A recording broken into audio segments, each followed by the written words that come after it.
জাতীয় পরিচয়পত্র ব্যবস্থায় বড় ধরনের পরিবর্তনের পরিকল্পনা করছে নির্বাচন কমিশন।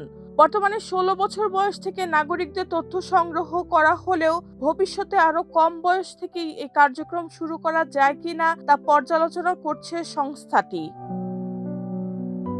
নির্বাচন ভবনে ইসির 12তম সভা শেষে সিনিয়র সচিব আক্তার আহমেদ জানান, বর্তমানে 16 বছর বা তার বেশি বয়সী নাগরিকদের এনআইডি ও ভোটার তালিকার জন্য তথ্য নেওয়া হয়। তবে 18 বছর পূর্ণ হওয়ার পরই একজন নাগরিক সক্রিয়ভাবে ভোটার তালিকায় যুক্ত হন।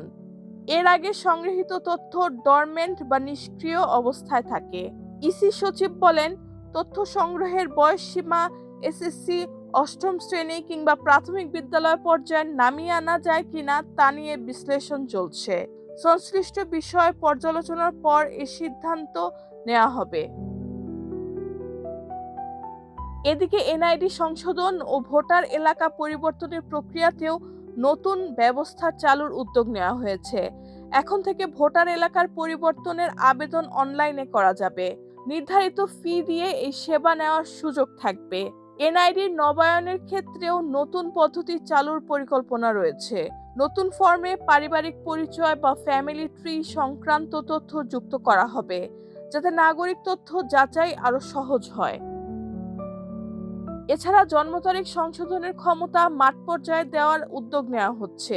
জেএসসি, এসএসসি বা পিএসসি সনদের মাধ্যমে যাচাই করা গেলে স্থানীয় পর্যায় থেকে এই সংশোধন করা সম্ভব হবে।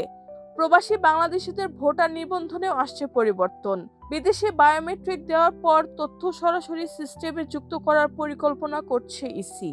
পরে দেশে যাচাই শেষে অনুমোদন দেওয়া হবে। প্রবাসী বাংলাদেশিদের ভোটার নিবন্ধনেও আসছে পরিবর্তন। বিদেশে বায়োমেট্রিক দেওয়ার পর তথ্য সরাসরি সিস্টেমে যুক্ত করার পরিকল্পনা করছে ইসি। পরে দেশে যাচাই শেষে অনুমোদন দেওয়া হবে। ইসি বলছে, এসব উদ্যোগ বাস্তবায়ন হলে এনআইডি সেবা আরো সহজ, দ্রুত ও নির্ভরযোগ্য হবে। রেহানা বেগম, প্রজন্ম 24।